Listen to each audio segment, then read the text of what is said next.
So before COVID, 1 in 5 of our neighbors was accessing human service support. We know through COVID that those numbers have doubled or tripled in some communities, in some areas. Not everyone's home was safe. Not everyone was able to navigate through the unknowns that we just went through. I'm particularly concerned about our young people, but also our adults and the mental health strain. We all just experienced trauma, every single one of us. We just went through it. Yeah. And there's the resiliency in individuals, and also even though it was social distancing, how much we need to actually come together. And that's metaphorically, but also literally, to support each other. But if anyone who is listening needs support, our main community resource is 211. So think of 911 as your emergency. 211 is to access help. You will have a phone answered on the other side. There's also texting, but 211 Lifeline, which is run by our amazing partners at Goodwill of the Finger Lakes, they can listen to the needs. They can connect the individual to the services and supports. They also monitor the suicide prevention hotline, child abuse, and of course, a whole range of access to emergency needs. 211 is a longstanding United Way partner. They are the central resource, and they are seeing caseloads that have tripled. And there should be no shame or stigma. And as business leaders, if you have employees, if you have customers, this is here. So human beings are what we are managing as leaders, and when we are serving as our customers, and to recognize the human condition, to provide those supports is such a critical element of how we're going to heal and move forward. You're listening to the Real Business Connections Network. Real Business Connections Network. Powered by Balbert Marketing, LLC. Subscribe now and check us out at realbusinessconnections.com. Enjoy the show. Welcome to Rochester Business Connections, powered by Balbert Marketing, LLC, where I get the chance to chat with Rochester, New York's very best business owners, entrepreneurs, and thought leaders. I am your host, Ben Albert. Don't forget to subscribe, and remember, we don't do advertisements. My fee for this show is simple. If you gain value from the episode, personally share with a friend and explain your favorite part. Let's get started. Welcome everyone to Rochester Business Connections on the Real Business Connections Network. I'm here with Jamie Saunders. Jamie, what's up? How are you today? What's going on? Great to see you, Ben. Thanks for having me on. Hey, great to see you too. I'm honored you're taking the time. I know this has been in the works for a while now. And you're really busy as the president and CEO of the United Way of Greater Rochester and the Finger Lakes. As most people here know, United Way served the community for over 100 years. And I love what you do. So, Jamie, let's introduce this for the people I know personally. I'll put myself on the spot. I know of the United Way, but I've never actually volunteered or been part of any of the events. So give us a bird's eye view of exactly what the United Way does for Rochester and the surrounding region. Great question. High level, that our whole entire work, our effort, our energy, our North Star is that we improve lives. And we do that by mobilizing the caring power of communities to advance the common good. What does that mean? That means that those who want to do good, we want to help you make those connections. When there's community need, we run towards those problems. United Way, we are 100 years old. There are United Ways across the globe, 1,800 of us, but we're all individually run and operated, really have the power of a network, but we are hyper-focused locally. And I must say, I'm 4 years into this United Way. My entire career has been connected to United Way, running a food bank to a domestic violence agency. When you look, United Way is usually there. If there's a community issue, community solution, innovation, we're a part of that. And we do that in partnership with workplaces. Many run a United Way campaign. They give a little bit of their paycheck every week. And that really builds this huge momentum. So we're able to invest in our community and connect those, again, who want to do good things right in their neighborhood. I love this. So right in our neighborhood, invest in the community, connect the right people to the right solutions, to the right help. Let's give some examples of different kinds of events and initiatives United Way puts on. Yeah, so we are champions for the human service sector. So we know arts and culture and history, all of these are amazingly important for the health of our region, the vibrancy of our region. United Way focuses in human service. So we are supporting the network of providers from your residential group homes, domestic violence, child abuse, mental health, substance abuse, all of the challenges you can think of. United Way is there to connect, to invest, and truly to rally volunteer support to help our nonprofit partners.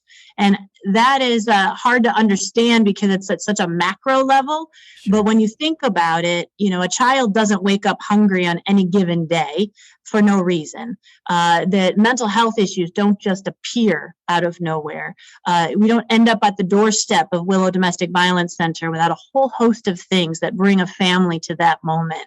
Our challenges as individuals and families are complex, and therefore our response has to be as well. And that's where United Way comes in. It's not one single issue, it is multiple issues. And United Way, it is so humbling to be able to have that view and that vantage point of what is happening across community, how we can make those connections, and truly how we can innovate to really tackle these challenges, which I anticipate we'll talk, because we cannot stop talking about the last 2 years of our lives. But many of our challenges have gotten bigger, more compounded, and more complex. And we really need the rally of the community to support. Yeah, so you guys are looking at a macro level. You have so many different solutions based on specific needs. A lot of us, so I've learned we all have a unique story, and some people do go through domestic abuse, God forbid, or, bad upbringing, poor, not the best community, learning disabilities. We all go through something, and our families are always going through something. How do I reach out? I mean, it's how, let's say any listener is going through something at a micro level, how do they get the kind of resources so they know what to do next? Yeah, so before COVID, 1 in 5 of our neighbors was accessing human service support. We know through COVID that those numbers have doubled or tripled in some communities and some areas. Not everyone's home was safe. Not everyone was able to navigate through the unknowns that we just went through. I'm particularly concerned about our young people, but also our adults and the mental health strain. We all just experienced trauma, every single one of us. We just went through it. Yeah. And there's the resiliency in individuals, and also even though it was social distancing, how much we need to actually come together. And that's metaphorically, but also literally, to support each other. But if anyone who is listening needs support, our main community resource is 211. So think of 911 as your emergency. 211 is to access help. You will have a phone answered on the other side. There's also texting, but 211 Lifeline, which is run by our amazing partners at Goodwill of the Finger Lakes, they can listen to the needs. They can connect the individual to the services and supports. They also monitor the suicide prevention hotline, child abuse, and of course, a whole range of access to emergency needs. 211 is a longstanding United Way partner. They are the central resource, and they are seeing caseloads that have tripled. And there should be no shame or stigma. And as business leaders, if you have employees, if you have customers, this is here. So human beings are what we are managing as leaders, and when we are serving as our customers. And to recognize the human condition, to provide those supports, is such a critical element of how we're going to heal and move forward. Massively critical. And I hope everyone's listening. The help is there. There's no reason to feel uncomfortable. 211, people are here to help you. I want to hear a little bit more about your story. You had mentioned that United Way had came up multiple times in your life leading into this role as the president and CEO locally.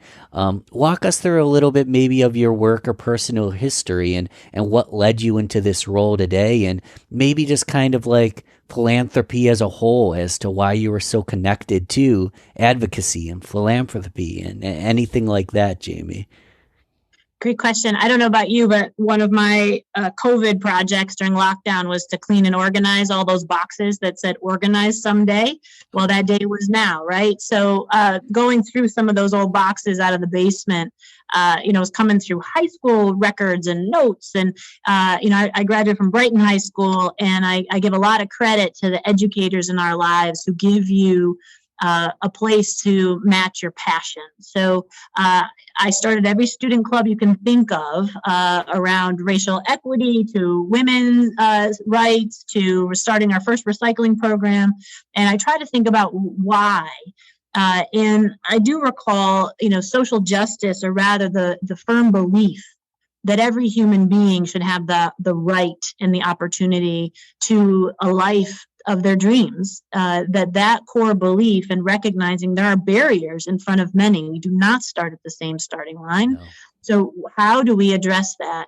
And the awakening that, again, because I was fortunate enough to be born to the parents I am born, fortunate enough to have the skin color that I do, fortunate enough to have a father who kept saying, you can do anything, which in the 70s and 80s was not common for little girls, to have educators and mentors and sponsors in your life who just kept making those ways, and to be lucky enough to be born in a zip code that didn't limit my potential.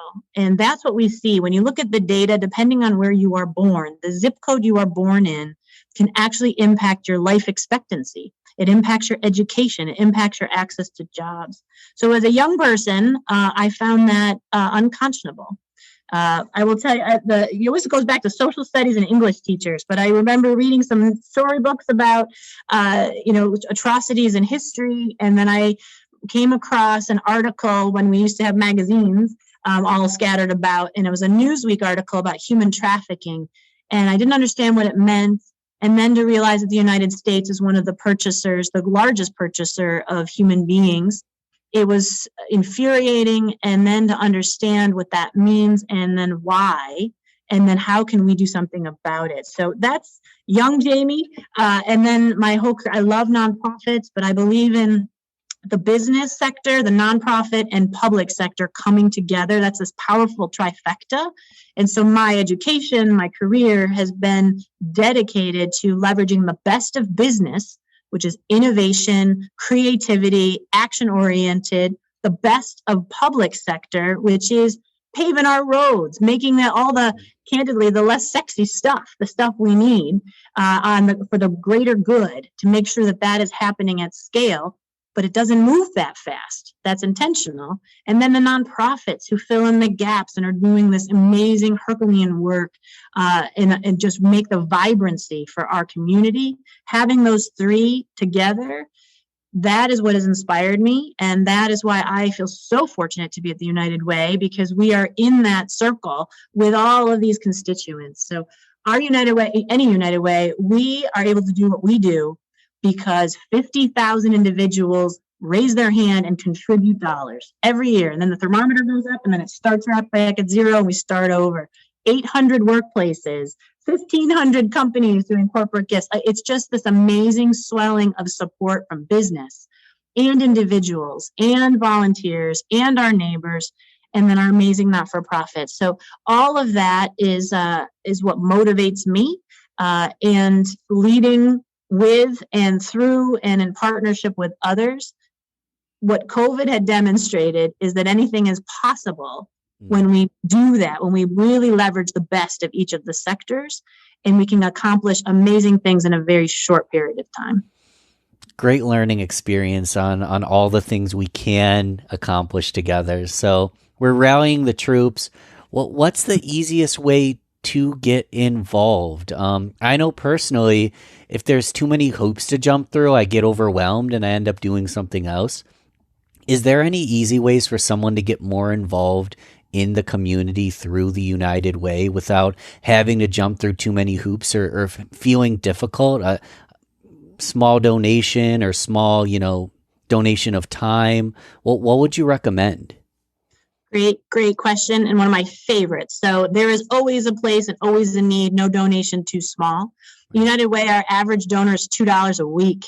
And then we've got philanthropists that are $100,000. And it's amazing. And it just makes The generosity is personal. And so when individuals want to invest their time, their talent, or treasure, that's very personal, and to ensure that it's the right fit.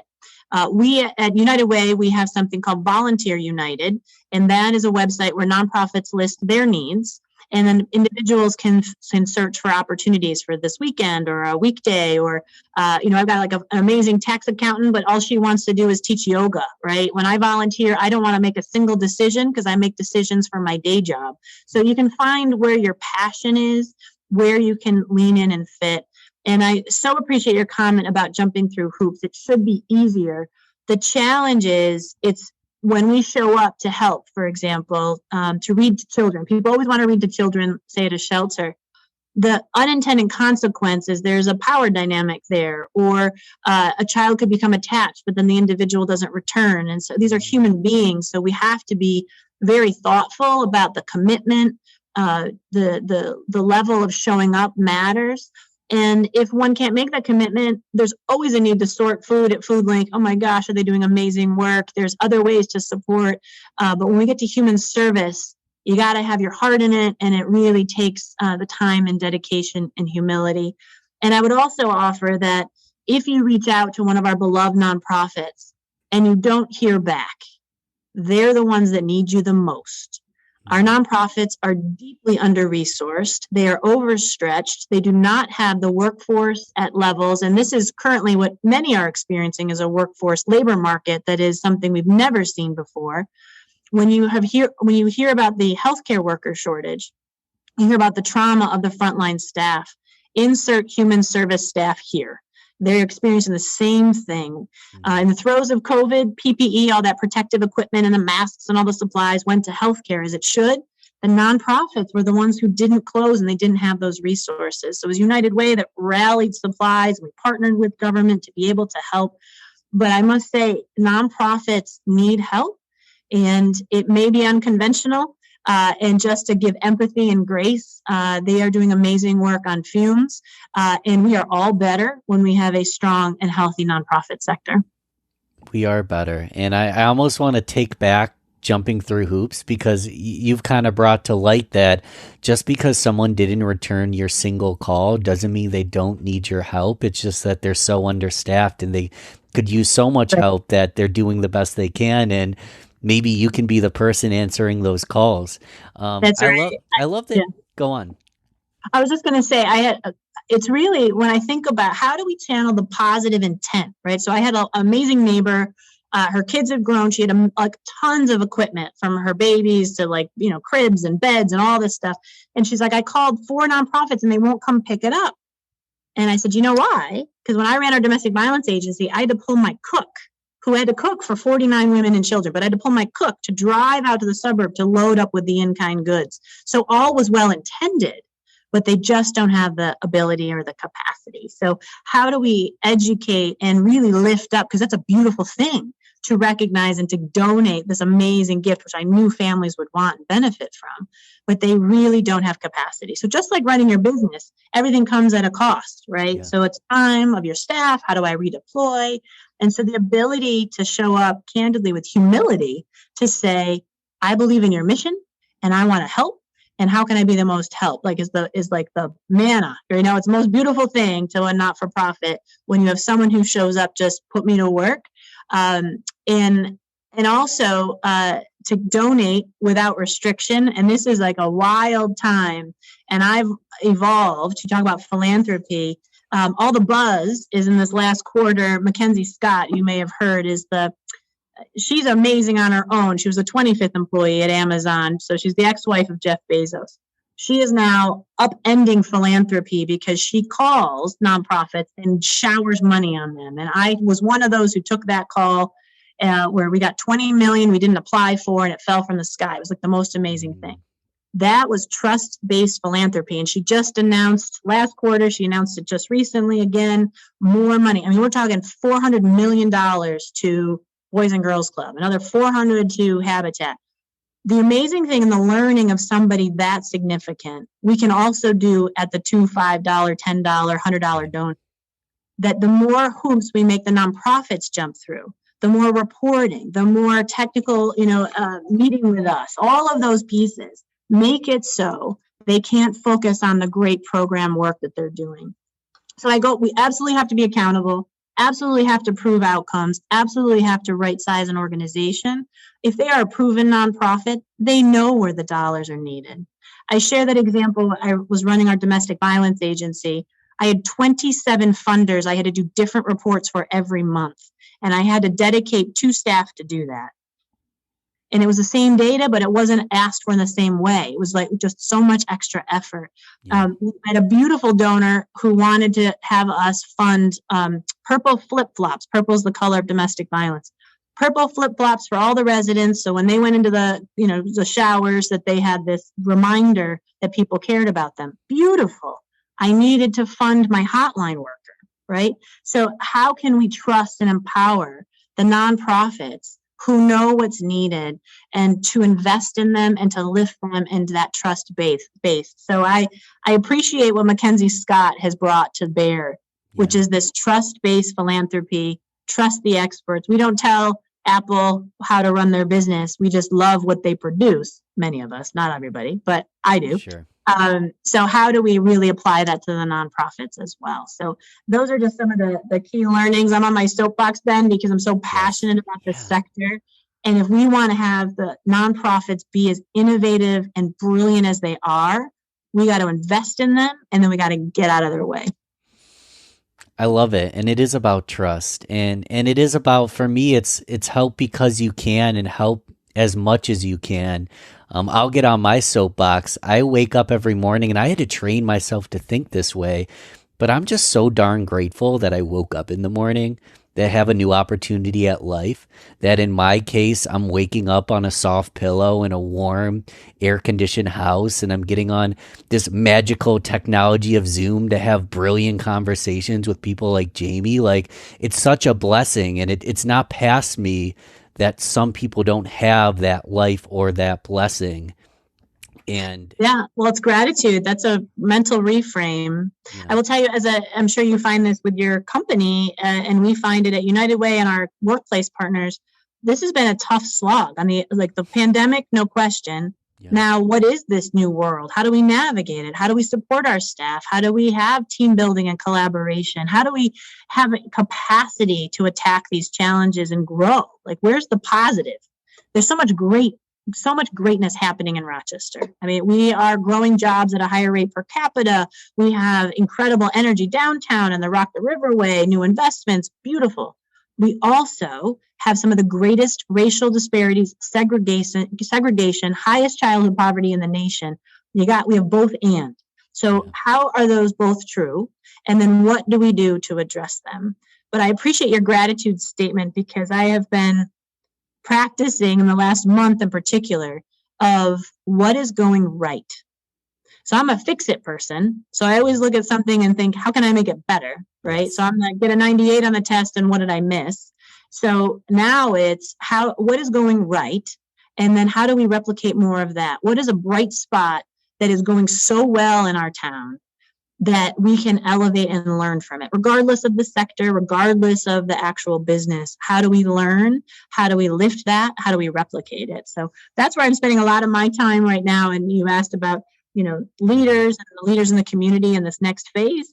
It's how do we learn from this moment? And then how do we not get so tired that we take a breath? It's really, we got to push forward. Learn from it, push forward. And part of, Jamie, why I bring up the gratitude thing is sometimes I feel like I have rose-colored glasses, blinders on, where my life's good and I'm grateful, and you forget that some people don't have that luxury. So the past really only 3 years of my life, I'm going back to what I did as a child, and I'm giving back more, and I'm doing more community service. And I wish I had done it the past 15 years, but fact of the matter is I didn't. And I realize that now, and I want to give back. And it seems like it's really, really simple. So you said that $2 a week is the average donation. Yeah, this might be an offline question, but can I set up a reoccurring donation? Absolutely, you can. Please, that's what it is. And I'm putting myself on the spot because I want people to mimic what we're doing here. That's what I'm going to do. I know that a cup of coffee is already $2, but if you look at, I spend $5 a day on vitamins. I Oh could yeah. spend $10 a day on a cause like this. So just want to throw I'll that take you out up on there. it, Ben. I love it. And you tell me and your expertise on if it's easy on our website to be able to do it, because we're all learning on technology. We're now able to accept crypto. So there's like a whole new world. You have to always be on the leading edge to be able to accept donations, process it, make it super easy for our customer. And our customer is the general public.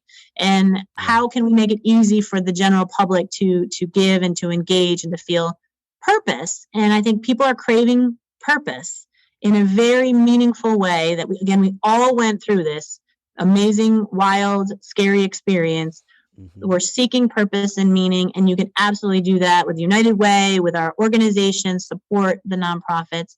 And I bet, Ben, you're finding that you get a lot out of it when you give. Yes. So it always fuels us. It's not just as a way. And then with the business side on it, I was supporting United Way before I worked here because I believed in it. I believed in the collaboration. I did direct giving too to agencies I loved, but I always wanted the United Way. And it was some of the best networking with other nonprofits. So you can feel good about it, know you're doing good, and meet incredible other leaders within the community. I'm with you. I'm a happier person. I'm meeting better people. I'm surrounding myself around good people. You mentioned being on the leading edge, and we've already touched on so many things, but I'm curious as to what's cooking. Accepting crypto as donations, that's fun.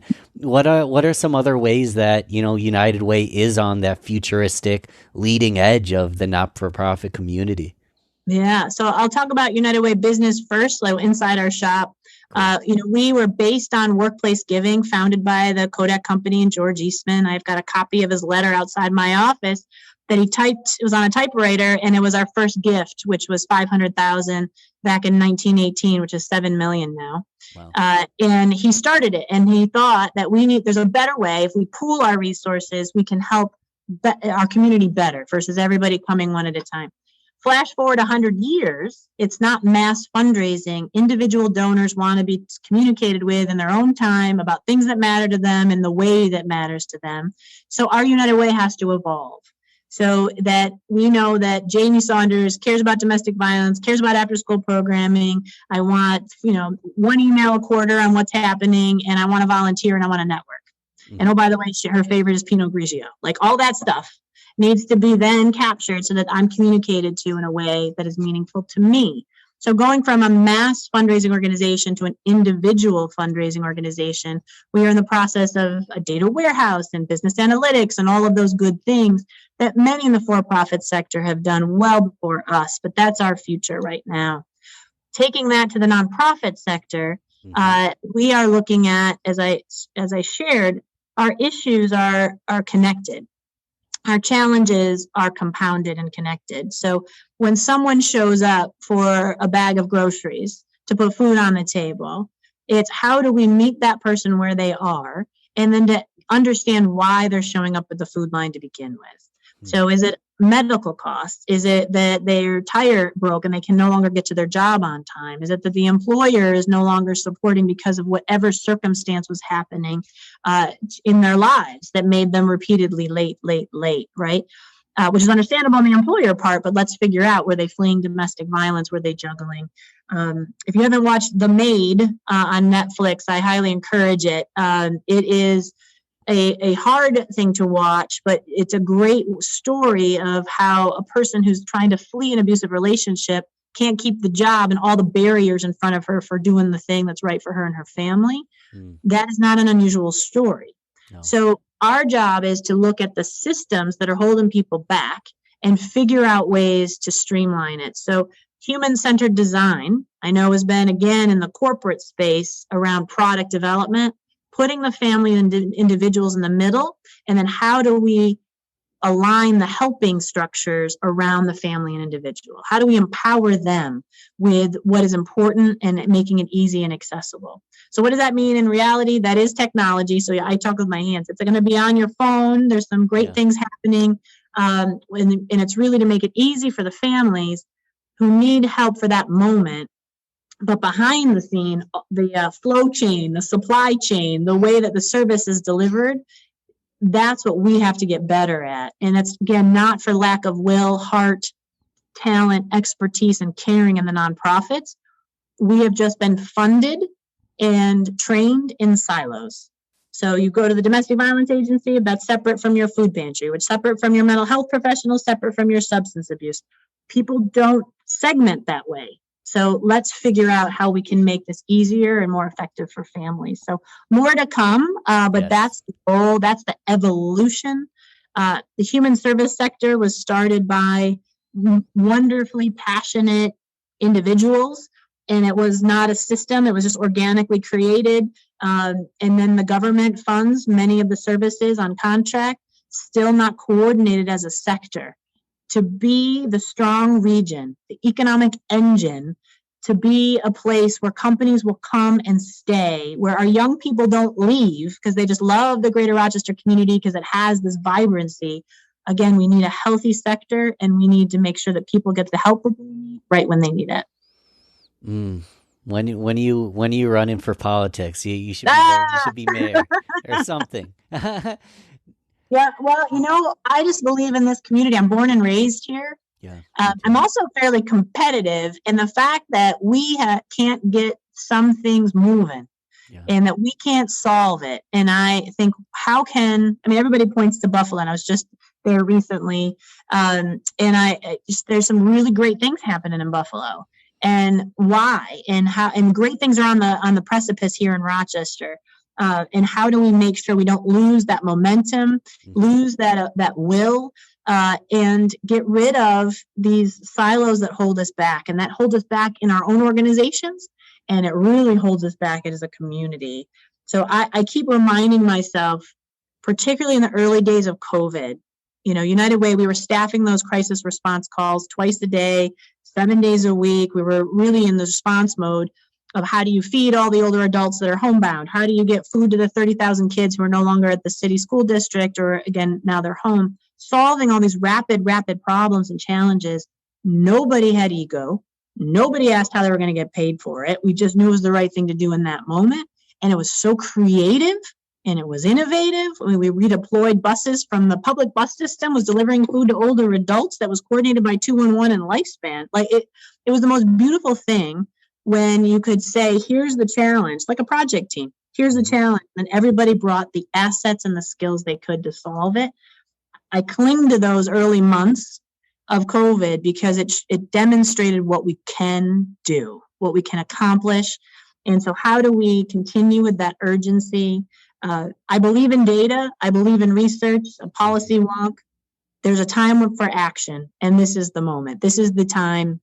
How do we take this crisis? How do we take this moment? And how do we build this greater Rochester that we know that we can be? And equity and access has to be right in the middle every step of the way. We score terribly, like embarrassingly poor. And if we aren't a place for all, then we will never benefit, and never benefit from the talent and the vibrancy and the expertise that we know that we need and can thrive as a community. So all of that is to say that this is important. I keep looking at my kids at this general, I don't want to have to keep apologizing that we didn't figure this out as grownups, that it's going to pass to this next generation. We can do better.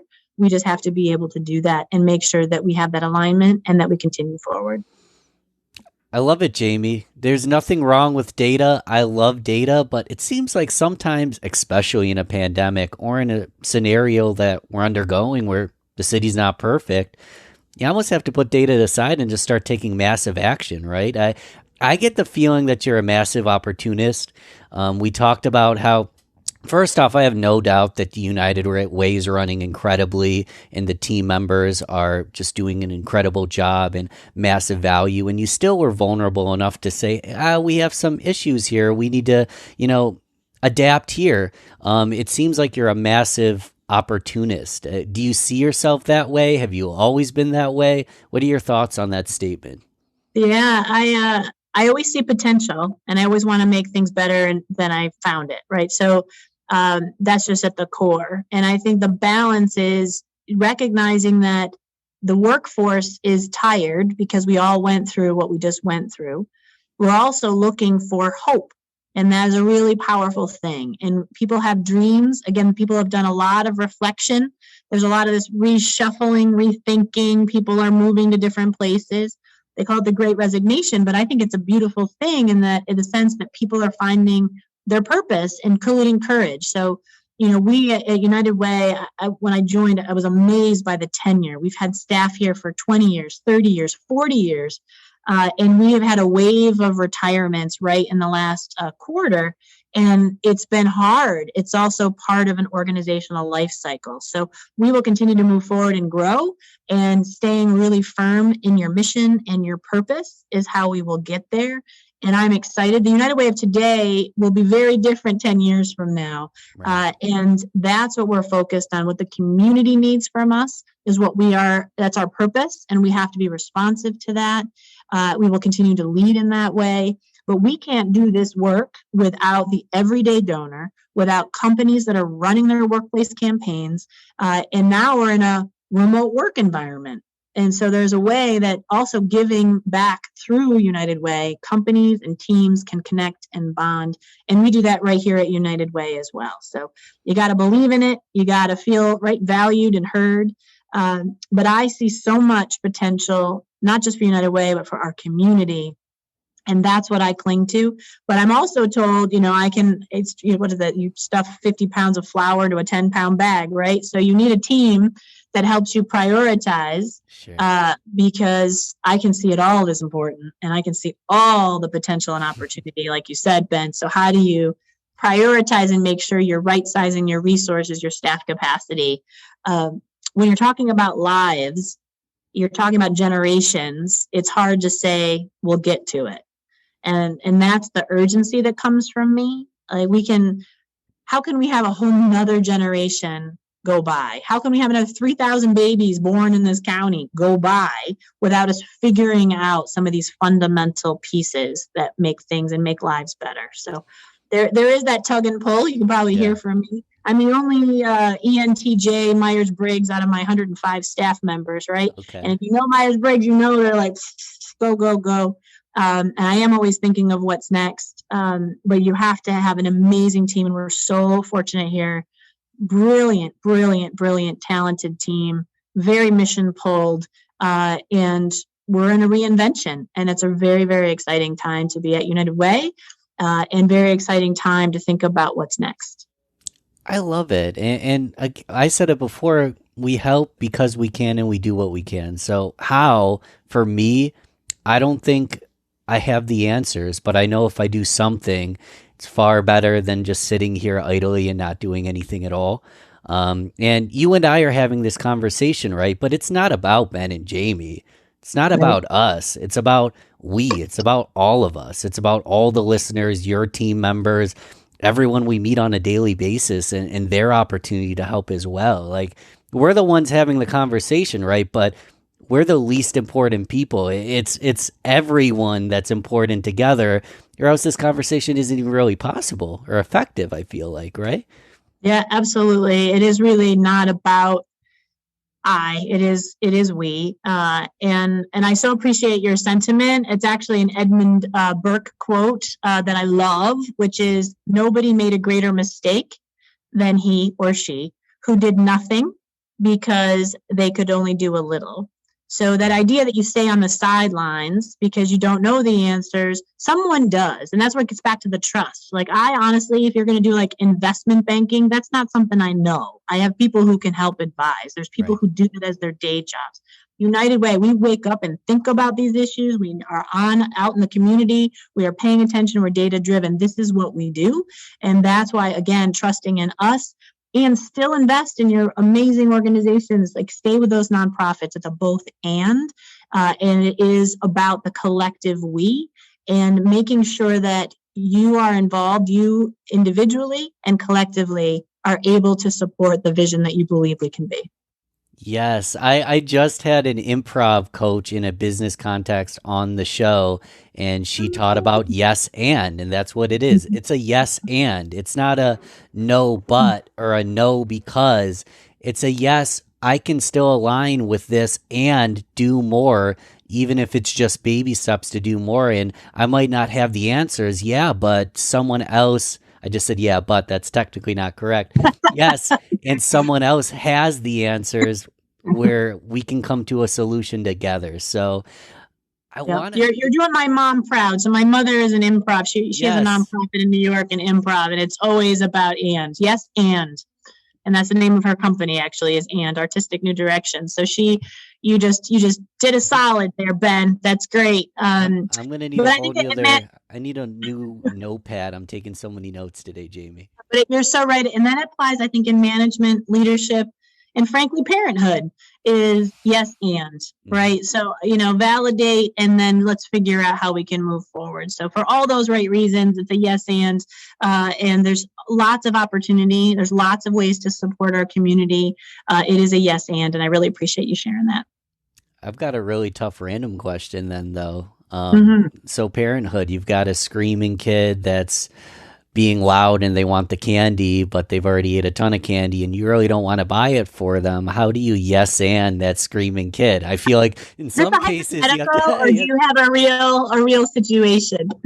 I I personally do not, but people who close to me do. So Of that this, situation? yes, Yeah. yes, it's not Yes. So the personal, but yes it's close to and my is heart. you dance out of the store and you come up with something else to do. I Yeah, love there's it. always another option, and I think that's so true. And there's that false binary choice. It's got to be A or B. I'm always looking for C, D, or E. There's always another door, another way, a different way of looking at a situation. So it's not just yes or no on the candy. Let's figure out something else that we can do. Drawn outside the lines. Why not? There's There always a you different go. way to do it. Well, That's right. awesome. I want to go rapid fire. The rapid fire round, short, Okay. sweet, either or, fill in the blank, cross out the question and answer something different. Doesn't matter. It's like Family Feud, that it's quick, but it's like whose line is it anyway, that the points don't matter, completely subjective to you. We'll just have a little bit of fun. All right. We'll do coffee or tea, Coffee all day long. beer or wine. Oh, wine. Not all day long, but every. I, I hope not all day long. That we need to have another conversation if that's the case. I That's hope right. not. That's right. Call Um, 211. Yep. favorite animal. Ooh, human beings. Ooh, favorite furry animal. Oh, that's good. We've got lots of animals in my house. We got a dog, we got a cat, we got guinea pigs, we got Mike, like a pet mouse, not real ones that are there. So we love dogs. I'll say dogs. Longer form. Give me a couple books or a couple things that have inspired you that I could add to Hmm. my Amazon chart, my Amazon list, and learn from. Oh my gosh, that's a great question. So getting to yes was very impactful to me as a book because it is about understanding individuals' needs and how can you get on the same side of the table. So we can sometimes come to discussions like butting heads, but then if you really understand the intent, you can come to an agreement. So I love that. That's about collaboration and a way to level up. I just got Justin Murphy's book. He was at the DNC. It's actually on my table over there, which is about the Rochester City School District and desegregation efforts. And I think that I'm looking forward to reading it about our history. If you don't know where you've been, we don't know how to carve the future and what were the barriers in between. And then we love, this is not a plan, I forgot you were going to ask me this question, but switch, Okay. which is a great about how to change things when change is hard. So this is one of the Chip and Dan Heath books. Hmm. So we've been reading this organization wide, and it really is about the emotional needs and as well as the brain in terms of how to actually change and do different. So those are a few. To digress just a little bit out of the rapid fire round, I'm curious, since you're reading this book organization wide, why do you read it organization wide, and what are some of the benefits you found in reading something like literature across your Yeah. organization? We have to be a learning organization. I think we've been so stuck in crisis mode that is so helpful when your head is down. You got to look up and be able to see what's happening around you and learn new different ways. And literature is about that. And it is a physical book that I was holding too. And there's something about that. I'm a, underline, read it, tag it type of person. My leadership team, we just read Rocket Fuel. And that was as our leadership team to get the difference between a visionary, which is my role, and then an integrator, which is the COO, Chief Operating Officer, bring it all together. Right. I think having everybody read that, one, I think it gave some ability to use the similar language so that it was really clear. If you read Rocket Fuel, it has a really great summary page of the great things about a visionary CEO and the things that drive everybody crazy. And I think that was really helpful to have a safe space to talk about where I am value add or why I behave the way I do, why I push us the way I do. And then for the team to have a space to say, got it. And then we have to look at it in this way as well. So common language, got to continue to learn. Mm-hmm. I read a powerful article that said if your job looks the same now as it did 3 years ago, you're out of date. And that article was before the pandemic. So again, we have to continue to learn and evolve. And I think making space at work is the way to do that. It's just another form of connectivity. Love it. Jamie, how do people stay in touch, whether it's the United Way website, you personally, social media? Give us a call to action. Where should we go and learn more? We need you. So this is our 104th annual campaign. So the United Way runs a community-wide campaign. We're now 6 counties. So this is our first 6-county regional United Way campaign. And I tell you, it is one of the hardest we've ever had to run. Workplaces aren't fully back. Inflation, all of these challenges compounded. The needs are great. So please, if you're able, join us. Our website is United Way ROC. FLX.org. There is reoccurring donations. There's lots of giving networks to be involved. We're back in person. So from Women United to all of our Leaders United events, please join us. Volunteer United is right on our website. We have 5,000 volunteers last year, and then more and more come, including in-kind needs, virtual and in-person volunteering. So lots of ways to get engaged in your local community and more so. So just so honored to have a chance to tell you about how much I love this organization. I love this community. Again, the message I hope that is the loudest is there's a role for everybody to where you are now and then over time. But the community needs you and we need you here at the United Way. And there's lots of ways to get engaged at the level and the time commitment you wish. I love it, Jamie. And I'm honored to be playing the role of having this discussion, but I'm just one piece to the puzzle. As you said, it's about we. And to close out, for anyone who feels a little overwhelmed because information overload and I don't know where to go next or this or that, just provide a little solace and comfort of the best next move that we should do after listening to this episode today. What mindset should we be in? This is a moment in time. This is a historic moment. I've dedicated my career and my living here, and I love this community, born and raised, left for a bit, but came back. This is a beautiful place. And we have a unique opportunity at this moment to carve out the future. And that is not to sound too lofty. It's true. Include just simply that we have the most amount of public dollars come into this town, 800 million regionally. It's like the largest public infusion plus a different way of operating and learning. So as we move forward, I am filled with hope and optimism.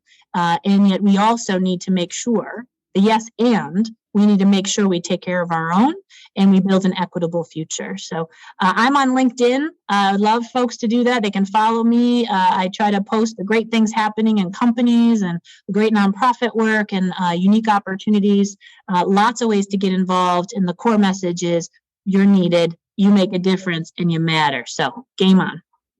Game on. And guys, you can reach out to me too. Jamie, she's the president CEO. She's tremendously busy, but I'll make sure at the very least there's a bridge to her team, to her.